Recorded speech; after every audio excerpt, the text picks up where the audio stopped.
찬양과 영광을 받으시기에 합당하신 우리 아버지, 우리를 사랑하사 주님의 자녀로 삼으시고 구원하여 주셨사오니 그 은혜를 감사드립니다. 이 땅 위에 말씀의 씨앗이 뿌려진 지 120여 년 동안 수많은 선교자들의 헌신으로 한국교회가 부흥하게 하시고 남은 자 무리로 소망을 가지고 살아가게 하시니 또한 감사를 드립니다.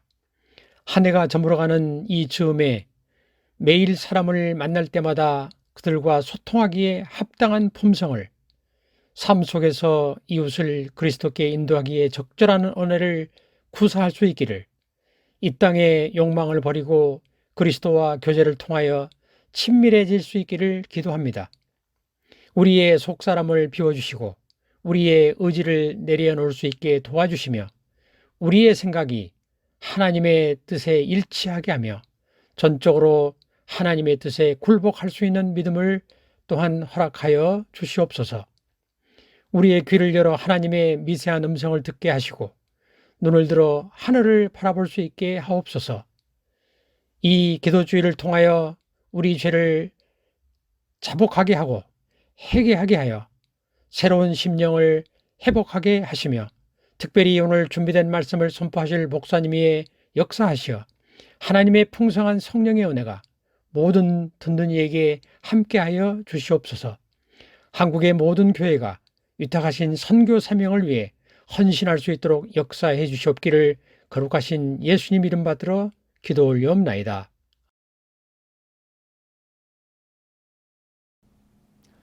안녕하십니까, 성도 여러분. 오늘은 그리스도를 배반한 사람과 그 사람을 대하시는 예수 그리스도의 사랑을 살펴보고 마지막을 살아가는 남은 백성들이 어떤 태도와 자세로 살아가야 할지를 생각하는 시간을 갖도록 하겠습니다. 이탈리아 경제학자 파레토가 이런 말을 했습니다. 전체 결과의 80%는 20%의 원인에서 비롯된다. 무슨 말이냐면 기업의 매출의 80%가 상위 20%의 고객에서 발생하고 은행 예금의 80%는 상위 20%의 부자들이 예금하고 걸려오는 전화의 80%는 항상 전화를 거는 20%가 하는 것이고 자주 쓰는 영어의 80%는 20%의 단어가 차지하고 대학 교수들은 레포트를 20%만 읽어도 80%를 이해할 수 있다 하는 것입니다. 다시 말하면 80%의 문제가 20%의 원인에서 비롯된다는 것입니다. 이 말은 품질 관리에도 적용이 된다고 하는데 80%의 결함이 20%의 원인에서 발생한다라고 하는 것입니다. 문제가 발생하는 많은 경우 작고 적은 것에서부터 시작을 합니다. 10가지의 일들 중에 가장 중요한 두세 가지에만 집중해도 일의 80%가 이루어집니다. 반대로 걱정과 근심이 많은 사람들의 특징은 별것도 아닌 몇 가지 일에 너무 많은 에너지와 신경을 쓰기 때문에 정작 중요한 일을 할 때에는 에너지가 고갈이 되어 집중을 할 수가 없다는 것입니다. 신앙도 마찬가지입니다. 신앙의 많은 부분도 신앙의 핵심 퍼센테이지를 활용하는 데 달려 있습니다. 십자가 사건 역시 결국 몇몇 사람들의 모습과 행동을 통해서 십자가의 선명한 모습을 드러냅니다. 그 몇몇 중에 오늘 예수님을 배반한 사람에 대해서 이야기하고자 합니다. 우리는 그리스도를 배반한 사람을 말하면 가룟 유다를 생각합니다. 그런데 오늘은 다른 사람, 다른 제자 베드로를 살펴볼 것입니다. 2000년의 시간을 훌쩍 뛰어넘어 내가 베드로라고 생각하고 베드로의 상황을 살펴보면 우리의 마음에 다가오는 강도가 다를 것입니다. 사복음서를 통하여 가룟 유다가 예수님을 배반한 과정을 자세히 살펴보면 유다보다 배반의 가능성을 더 많이 간직하고 불안과 염려로 지낸 의외의 인물이 나옵니다. 우리가 성경을 읽을 때는 유다가 예수님을 배반했다는 전제와 결론을 가지고 보기 때문에 유다의 행적이 뚜렷하게 드러나 보입니다. 그러나 사실 유다가 주님을 배반한 모습으로 제자들의 눈에 띈 결정적인 때와 장소는 유월절 만찬이 끝나고 겟세마네로 가서 예수께 입맞춤을 한 바로 그때였습니다. 그 전까지는 어느 누구도 유다가 예수님을 배반할 자라는 사실을 몰랐습니다. 겟세마네에서 예수께서 잡히실 때의 장면을 마태복음과 누가복음 그리고 요한복음은 자세하게 이야기하지 않고 있지만 누가복음은 비교적 소상하게 그 사건을 이야기합니다. 누가복음 22장 47절로 49절에 보면 말씀하실 때에 한 무리가 오는데 12 중에 하나인 유다라 하는 자가 그들을 앞장서 와서 예수께 입을 맞추려고 가까이 하는지라. 예수께서 이르시되 유다야 내가 입맞춤으로 인자를 파느냐 하시니 그의 주위 사람들이 그 된 일을 보고 여짜오되 주여 우리가 칼로 치리이까 하고 주님께서 유다를 보시고 결정적으로 한 말이 있습니다. 내가 입맞춤으로 인자를 파느냐라고 말씀하셨을 때에 제자들은 비로소 그 배반자가 유다라는 것을 알았습니다. 유월절 만찬까지도 제자들은 예수님을 배반할 자가 누구인지 잘 몰랐어요. 유월절 만찬에서 예수께서 자기를 팔 자와 그 사람이 누구인지 행동으로까지 보여주셨는데 제자들은 예수께서 무슨 뜻으로 그 말을 하셨는지 아는 자들이 없었다고 말합니다. 오히려 주께서 떡 조각을 찍어주고 네가 하는 일을 속히 하라고 하셨을 때조차도 제자들은 유월절에 쓸 물건을 사라는 뜻인가? 그렇게 생각하고 아무렇지도 않게 넘어갔습니다. 왜 그랬을까요? 어떻게 그들은 그렇게 몰랐을까 하는 것입니다. 그것을 우리는 예수께서 너희 중에 하나가 나를 팔 것이라고 말을 하자 제자들이 심히 근심하여 각각 여쭈어 보았다고 하는 마태복음의 기사, 그 기사를 통해서 우리가 충분히 짐작할 수 있습니다. 다시 말하면 제자들 모두는 예수님의 이러한 말씀에 저마다 마음에 무엇인가 찔렸다는 것입니다. 아마 그 팔자가 자신이 아닐까라고 생각했던 것입니다. 그러므로 예수께서 유다를 지목하시며 결정적인 행동을 하셨을 때에도 그 의미를 분명하게 이해할 수 없었습니다. 특히 그렇게 근심한 제자들 가운데서 가장 불안함을 감추지 못한 제자가 바로 베드로였습니다. 예수께서 제자들에게 너희 중에 하나가 나를 팔 것이라고 말씀하시기 전까지만 해도 베드로는 그렇게 불안해하지 않았습니다. 물론 자신의 돌발적인 말이나 부족한 행동들에 대해서 예수께서 하신 말씀이 자신을 책망하거나 훈계하시는 정도로만 여겼습니다.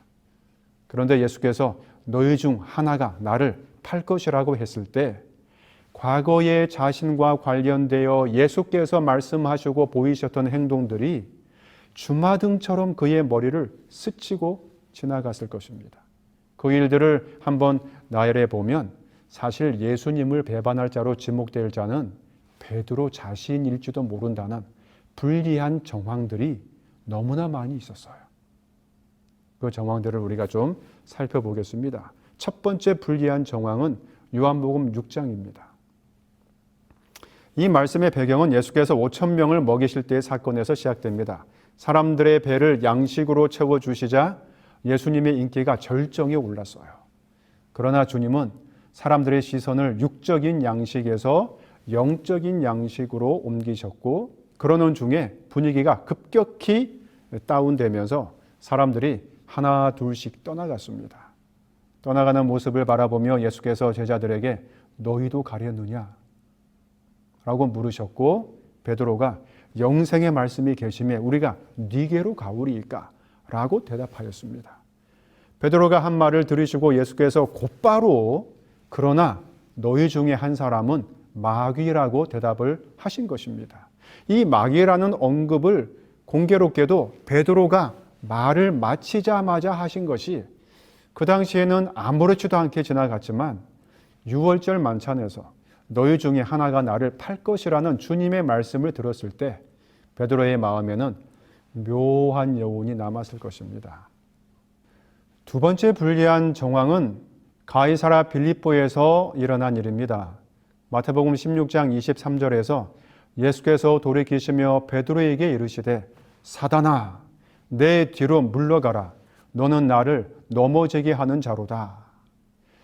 빌립보 지방에서 예수께서는 제자들에게 너희는 나를 누구라고 생각하는지를 물으셨습니다.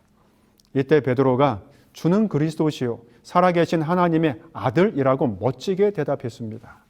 이 고백을 들으시고 난 후에 주님께서는 자신이 예루살렘에 올라가서 많은 고난을 받고 죽으셔야 할 것을 말씀하셨습니다. 이때 베드로는 그러한 일이 결코 주님에게 일어나지 않아야 한다고 힘주어 말했습니다. 이 말씀을 듣고 예수께서는 베드로를 향하여 사탄아라고 말씀하시면서 너는 나를 넘어지게 하는 자라고 말씀하셨습니다. 베드로가 예수님으로부터 사단이라는 말을 들었을 때 그의 머리로 섬광처럼 스쳐간 사건이 무엇이었을까요? 그것은 다름 아닌 요한복음 6장에서 주님께서 하신 말씀이었을 것입니다. 너희 중에 한 사람은 마귀니라. 베드로는 다리에 힘이 빠지는 것을 느꼈을 것입니다. 물론 우리가 이전에 살펴보았지만 예수께서는 베드로가 아닌 광야에서 자신을 시험한 사단을 가리키는 그런 말씀으로 하셨지만 어찌되었든 지금 이 순간에는 이 베드로는 자신이 아닐까 그런 생각으로 묘한 감정이 일어났다고 하는 것입니다. 세 번째 불리한 정황은 젊은 부자 관원과 대화를 나누신 후의 말씀입니다. 마태복음 19장 30절입니다. 그러나 먼저 된 자로서 나중되고 나중된 자로서 먼저 될 자가 많으니라. 이 말씀은 주께서 젊은 부자 관원과 나눈 대화 이후에 재물이 많아 근심하여 뒤로 물러간 모습을 보면서 부자가 하늘에 가는 일이 약대가 바늘기로 들어가는 것보다 더 어렵다고 하신 말씀입니다. 이 말이 끝나기가 무섭게 베드로가 죽게 말합니다. 이에 베드로가 대답하여 가로되 보소서 우리가 모든 것을 버리고 주를 쫓아 싸우니 그런즉 우리가 무엇을 얻으리이까? 이 질문에 예수께서는 나를 좇는 너희는 12보좌에 앉게 될 것이라고 말하고 난 다음 바로 주님은 먼저 된 자는 나중되고 나중된 자가 먼저 될 것이라고 말씀하셨습니다. 이 말씀을 베드로가 들었을 때 베드로는 그의 마음속에 묘한 여운이 또 남는 것을 발견했을 것입니다. 네 번째 불리한 정황은 유월절 만찬에서 제자들의 발을 씻기실 때 베드로에게 하신 말씀입니다. 요한복음 13장 8절로 9절입니다. 내가 너를 씻기지 아니하면 네가 나와 상관이 없느니라. 너희가 깨끗하나 다는 아니니라. 유월절 만찬에 들어오기 전에 예수께서는 거듭거듭 자신의 죽으심에 대해서 말하였고 그 말을 들은 제자들은 근심했습니다.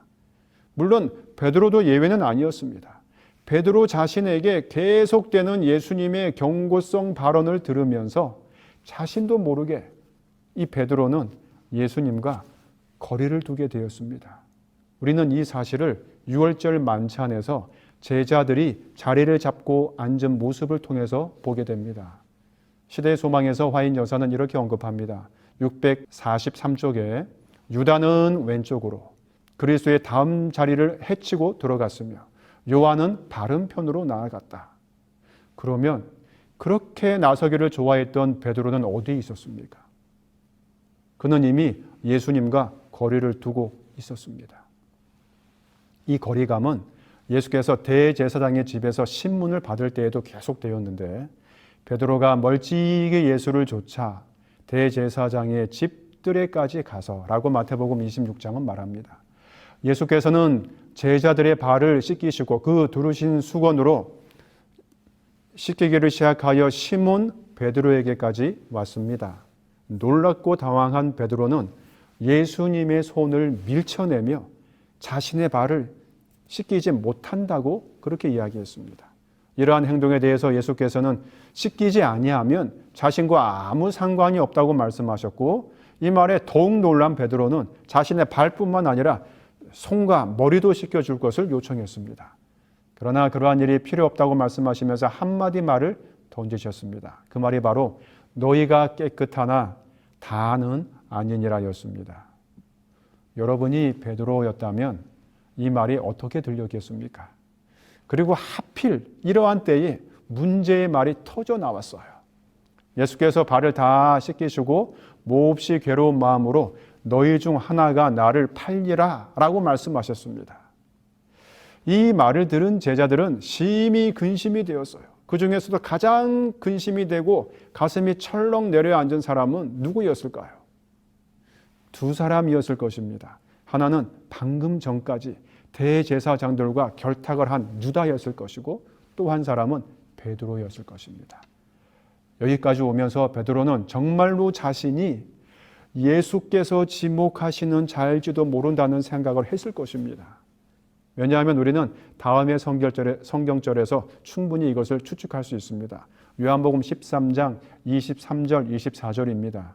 예수의 제자 중 하나 곧 그의 사랑하시는 자가 예수의 품에 의지하여 누웠는지라 시몬 베드로가 머리짓을 하여 말하되 말씀하신 자가 누구인지 말하라 한대. 그러니까 예수님을 팔자, 예수님이 자꾸 나를 팔 자가 있다고 하는데 그 자가 누구인지 네가 한번 말해봐. 네가 한번 말해봐. 그런 말이에요. 이 대목에서 우리는 베드로가 앉은 위치를 짐작해낼 수 있습니다. 그의 사랑하시는 자가 예수의 품에 누워 있었다는 표현은 그 당시 식사 습관을 알면 금방 알 수 있어요. 그들은 오늘날처럼 반듯한 자세로 앉아서 식사하지 않고 비스듬히 누워서 했습니다. 그러므로 예수님의 품에 누웠다는 말은 예수님의 오른편의 자리를 잡았다는 것을 뜻하는데, 이 사람을 시대의 소망은 요한이라고 말합니다. 그러므로 베드로가 머리짓을 했다 그랬죠.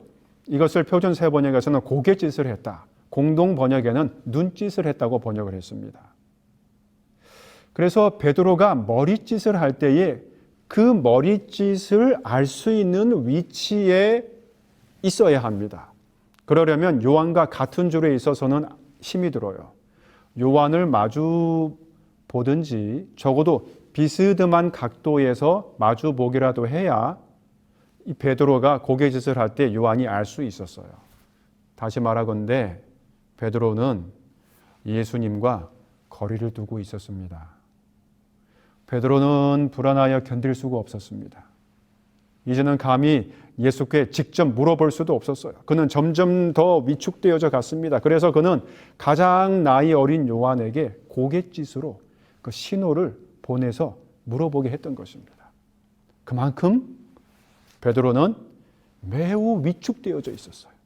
다섯 번째 불리한 정황은 겟세마네에서 잡히시기 전에 주께서 하신 말씀입니다. 마태복음 26장 31절입니다. 때에 예수께서 제자들에게 이르시되 오늘 밤에 너희가 다 나를 버릴 것이라. 이 장소에 오기 전까지 예수께서는 거듭 제자들에게 너희 가운데 하나가 나를 배반할 것에 대해서 말씀하셨습니다. 그 말이 제자들의 마음에 근심이 되게 하였는데, 이번에 예수께서 하신 말씀은 너희가 다 나를 버릴 것이라고 말씀하신 것입니다. 배반하는 것과 버리는 것 사이에 의미적 차이를 깨닫지 못했던 제자들은 모두가 극도로 긴장되어 있었습니다. 그리고 다 버리는 일이 제자들에게는 예수님을 파는 일로 생각했을지 모릅니다. 아무튼 예수께서는 그때가 오늘 밤이라고 시간까지 말씀해 주시는 것입니다. 이 긴박하고 가슴을 짓누르는 순간에 예수께서 제자들 가운데 하필 베드로를 콕 집어내어서 시몬아 시몬아 보라 사단이 밀 까부르듯 하려고 너희를 청구하였으나 그러나 내가 너를 위하여 너의 믿음이 떨어지지 않기를 기도하였노니 라고 말씀하시는 것입니다. 베드로는 이제 얼굴이 사색이 되었을 것입니다. 이때 반사적으로 베드로는 자신을 옹호하며 이러한 일이 절대로 없을 것이라고 말합니다.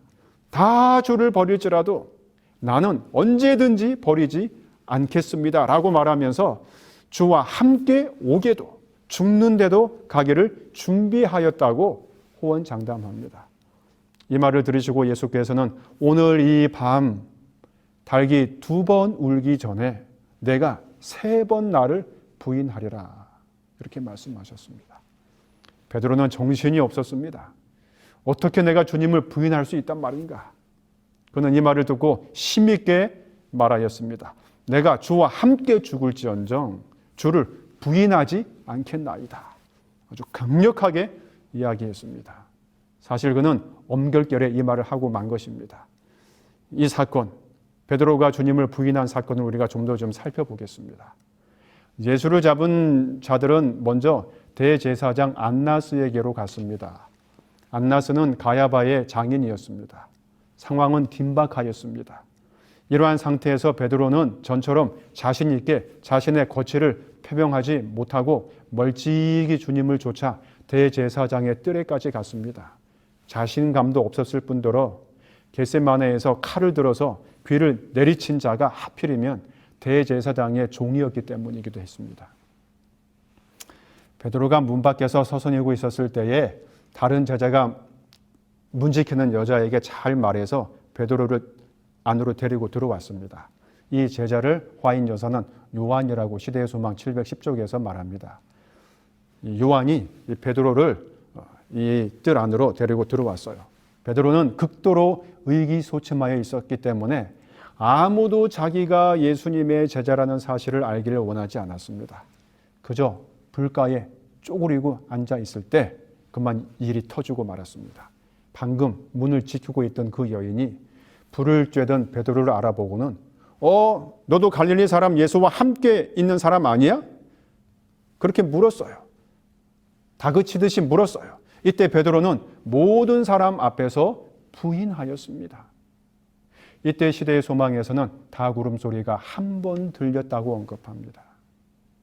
시대의 소망 710쪽입니다. 이것은 그의 첫 번째 부인이었고 곧 닭이 울었다. 그리고 요한복음에서는 이 첫 번째 부인 후에 장소가 안나스의 뜰에서 가야바의 뜰로 옮긴 것을 언급합니다.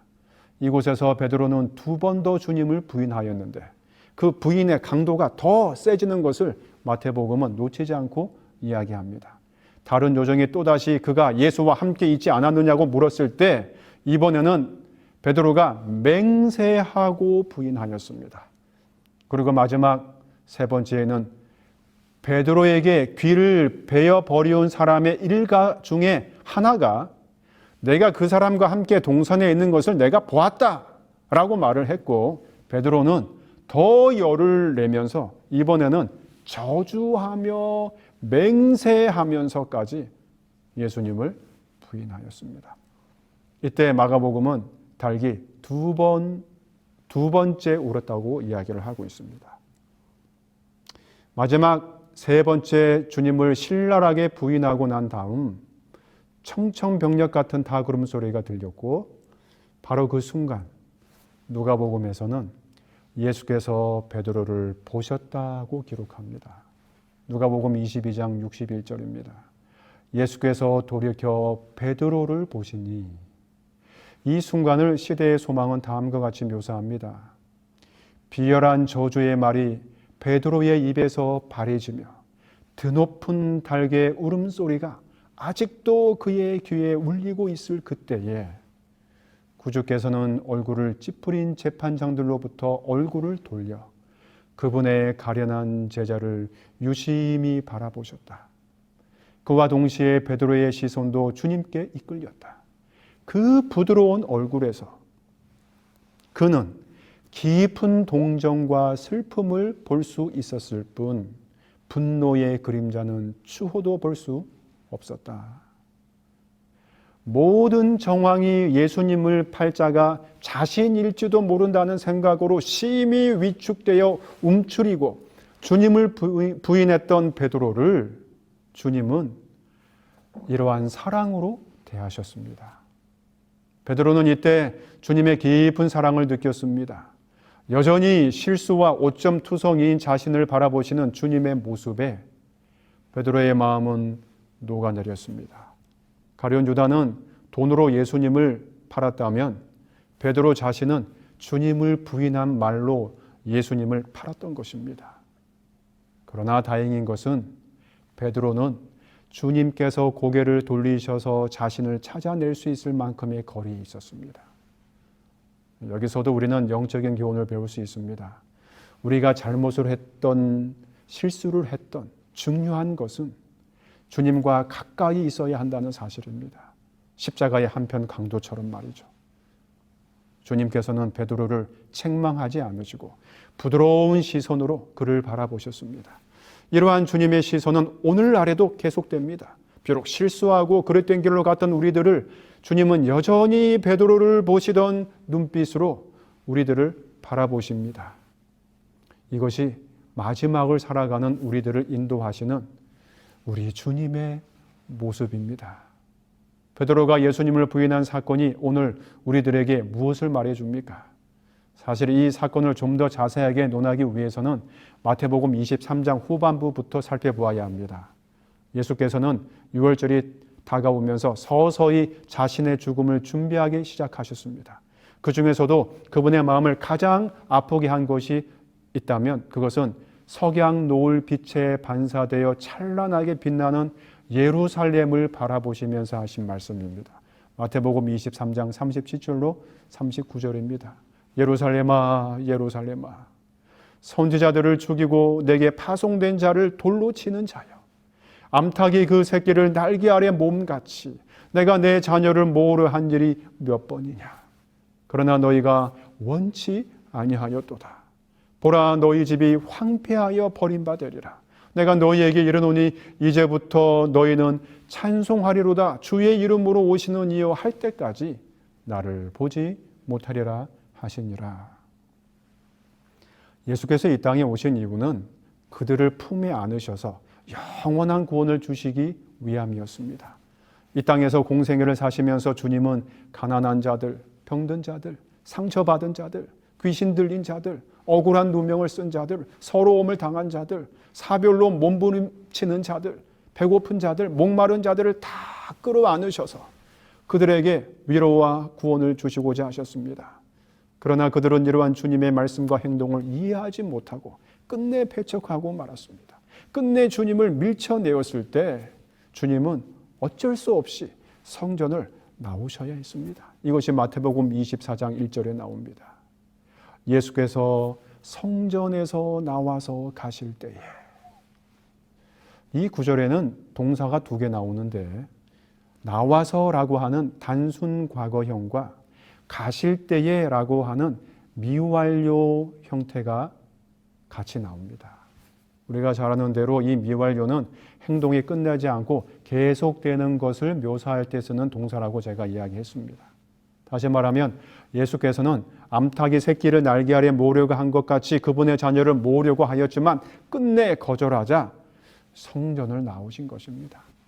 그런데 나오시기는 하셨는데 매몰차게 뒤도 돌아보지 않고 떠나신 게 아니라 떨어지지 않는 발걸음으로, 차마 떠날 수 없는 발걸음으로 조금 가다가 뒤로 돌아보시고 또 조금 가다가 뒤를 돌아보시며 행여 거절한 백성들이 돌이키지는 않을까 하는 안타까운 마음으로 그렇게 떠나시는 것으로 마태복음은 이야기하고 있습니다. 사랑하는 성도 여러분, 주님께서 성전을 떠나시면 우리의 삶은 위기입니다. 마태복음 24장 2절에 대답하여 가라사대 너희가 이 모든 것을 보지 못하느냐? 내가 진실로 너희에게 이르노니 돌 하나도 돌 위에 남지 않고 다 무너뜨리우리라. 예수께서 성전을 떠나시면 황폐함만 남을 뿐입니다. 한글 개역 성경에는 돌 하나도 돌 위에 남지 않고 다 무너뜨리우리라 라고 하여 마치 주님께서 그렇게 하시는 것처럼 묘사되어 있지만 실제로 원어를 보면 단순 수동태로 되어 있습니다. 즉 돌 하나도 돌 위에 남지 않고 다 무너질 것이라 라는 의미입니다. 이것을 예수께서는 요한복음 15장에서 포도나무의 비유를 들어 설명하십니다. 나는 포도나무여 너희는 가지니 저가 내 안에 내가 저 안에 있으면 이 사람은 과실을 많이 맺나니 나를 떠나서는 너희가 아무것도 할 수 없음이라. 사람이 내 안에 거하지 아니하면 가지처럼 밖에 버리어 말라지나니 사람들이 이것들을 모아다가 불에 던져 사르느니라. 예수 그리스도 안에 거하지 아니하면 우리들의 삶은 다 말라질 것이라고 말씀하셨습니다. 말라진 것들이 마지막으로 만나는 것은 사로워지는 불입니다. 그래서 태워지는 것입니다. 오늘 우리들은 성전이 되시는 주님의 뜰을 밟아야 합니다. 포도나무에 붙어 있어야 합니다. 이때 제자들이 예수께서 그분의 임하심과 세상 끝에는 무슨 징조가 있는지를 물었어요. 이때 주님께서는 친절하게 마지막에 일어나게 될 일들을 자세하게 말해줍니다. 난리와 난리의 소문, 전쟁의 소문, 처처의 지진과 기근이 일어나고 하나님의 백성이 환난을 받고 이런 많은 것들을 우리 주님께서 제자들에게 말씀해 주셨습니다. 그러나 그러한 징조들보다 더 중요한 것이 있다는 것을 바로 베드로의 부인 사건에서 보여주신 것입니다. 그것은 바로 제자들 각 개인의 삶에 불어닥칠 개인적 종말에 대해서 어떻게 준비해야 하는가였습니다. 그래서 주님께서는 베드로에게 한 징조, 한 사인을 주셨는데 그것이 바로 내가 진실로 내게 이르노니 오늘 밤 닭 울기 전에 내가 3번 나를 부인하리라 였습니다. 세상의 난리, 전쟁, 기근과 지진을 살피는 것도 중요하지만 그것보다도 더 중요한 것은 개인의 삶에 밀어닥치는 징조, 그 사건을 어떻게 처리해야 하는지를 아는 것이 더 중요하다는 것입니다. 베드로에게는 세상의 난리보다 닭 울음소리가 더 절실하고 중요한 징조였습니다. 그 소리를 깨닫는 것, 그것의 의미를 파악하는 것이 그의 영혼을 건지는 것이었습니다. 이것은 오늘 우리들에게도 마찬가지입니다. 우리가 다니엘서와 요한계시록을 연구하면서 세상에 임할 여러 징조들을 살피지만 그것보다 더 중요한 것은 내 삶에 불어닥치는 개인적 닭 울음소리에 내가 귀를 기울이고 있는가 하는 것입니다. 그 닭 울음소리는 오늘 아침 우리가 읽은 아침 기도력일지도 모릅니다. 찬미가일지도 모릅니다. 예배 시간에 설교 말씀일지도 모릅니다. 지나가다가 우연히 마주친 집사님의 한마디 말씀일지도 모릅니다. 오늘 우리들의 마음을 살피는 일이 필요합니다. 다시 베드로로 돌아가 보면 베드로는 예수님의 부드러운 시선과 사랑에 자신의 마음을 회개하였습니다. 하지만 아직 주님 앞에서는 아니었습니다. 이것이 여전히 베드로의 마음에 앙금처럼 남아 있었을 것입니다. 예수께서는 그러한 베드로의 마음을 아시고 갈릴리에서 고기를 잡는 베드로를 만나러 가십니다. 베드로가 그의 동료 제자들과 고기를 잡는데 이상하게 그날은 아무것도 잡히지 않았습니다. 그때 주님께서 바닷가에서 그들에게 그물을 배 오른편으로 던지라고 하였습니다. 그들이 그렇게 하였을 때 고기가 얼마나 많이 잡혔던지 그물을 7명이 힘을 합해도 들어 올릴 수가 없을 정도였습니다. 바로 그때 예수의 그 사랑하는 제자 요한이 그분을 금방 알아보고 주님이시다라고 소리쳤어요. 그 말을 듣기가 무섭게 베드로는 물로 뛰어듭니다. 배와 육지와의 거리가 불과 한 50간쯤 되었다고 요한복음은 이야기합니다. 여러분 50간은 한 200규빗입니다. 이걸 오늘날의 거리로 환산하면 91.4m 정도의 거리예요. 이 거리는 바다에서 잔뼈가 굵은 어부 베드로에게는 아무런 거리도 아니었을 것입니다. 정신없이 헤엄을 쳐서 주님이 계신 곳으로 가고 있을 동안 제자들은 그물에 걸려든 고기를 끌어올리고 있었습니다. 너무나 많은 고기가 그물에 걸렸기 때문에 시간이 지체되었을 것입니다. 따라서 베드로가 헤엄을 쳐서 육지에 닿았을 때의 시간과 제자들이 많은 고기를 끌어올리는 시간, 그리고 그 많은 고기를 배에 싣고 노를 저어 오는 시간을 계산해 보면 베드로와 배 사이에 약간의 시간의 간격이 생긴다고 하는 것을 알 수 있습니다. 즉 베드로가 먼저 육지에 닿았을 것입니다. 그러면 이제 베드로의 입장에서 이 사건을 한번 풀어봅시다. 주님이라는 말에 반가워서 헤엄쳐 오기는 왔는데 막상 예수님 앞에 서니 대제사장의 뜰에서 자신이 주님을 부인한 일이 생각났을 것입니다. 그리고 그 시간은 새벽녘이라 금방 물에서 올라온 베드로는 추웠을 것입니다. 얼굴을 제대로 들지도 못하고 엉거주춤한 모습으로 서 있을 때 우리 주님께서는 이미 따뜻한 숯불을 피워놓고 계셨습니다. 또 한 번의 주님과의 독대였습니다. 처음 독대는 가야바의 뜰에서 자신이 매몰차게 주님을 부인하였을 때 주님과 시선을 마주친 일이었습니다. 그때 주님의 얼굴에서 나타난 사랑과 용서 그리고 따뜻함을 느꼈습니다. 그 일이 있고 난 후 지금 베드로는 다시 한번 주님의 얼굴을 마주하고 있는 것입니다. 지금 주님의 얼굴도 그때의 얼굴처럼 온화하고 따뜻함을 느낄 수 있었습니다. 추위에 떨고 있는 베드로를 위해 주님은 따뜻한 숯불까지 준비하시고 가까이 오라고 하셨을 것이기 때문입니다.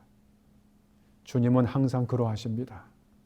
그날 새벽도 주님 곁은 항상 따사로웠습니다. 비록 실수하고 잘못하지만 주님의 곁은 항상 넉넉하고 따스한 기운이 있었습니다. 다른 제자들이 끙끙거리며 배를 저어오는 동안 베드로와 예수님은 무슨 대화를 나누었을까요?